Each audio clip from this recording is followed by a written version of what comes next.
उठाई महती प्यार के और तुझे मानत मानत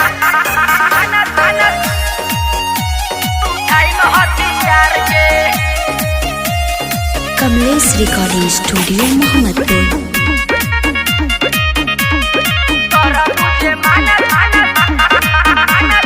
लेके चली थार जान करी रंगदारी आइल बाटे दिल हमर ताहरा प प्यारी समझत काहे नहीं खू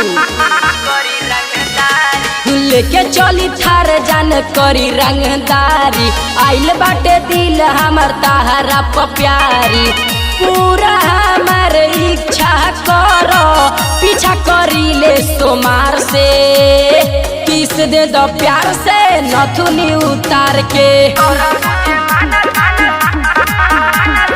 कर बुझे मानता उठाई हथियार के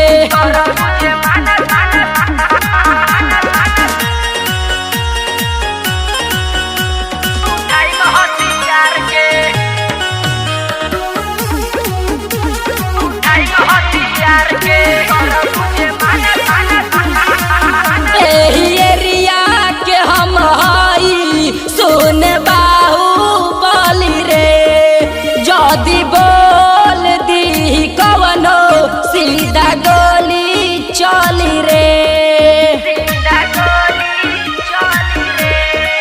ए जाने सुनो हम स्थान से नुजिए नी हो गाजा सिगरेट नहीं पिए नी हो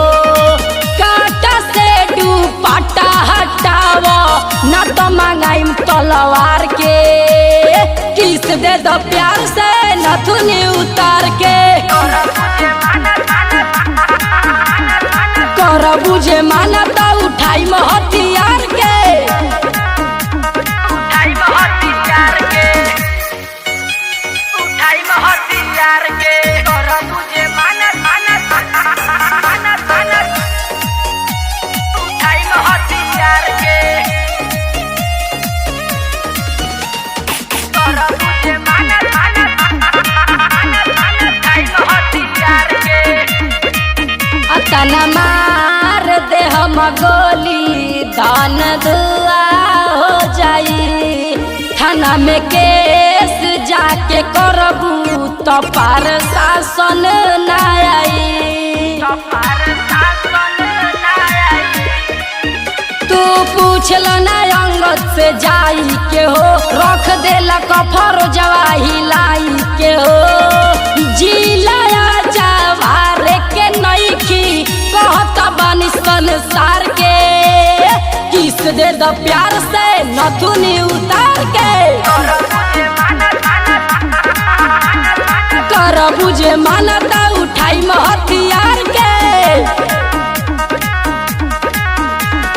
कमलेश रिकॉर्डिंग स्टूडियो मोहम्मदपुर।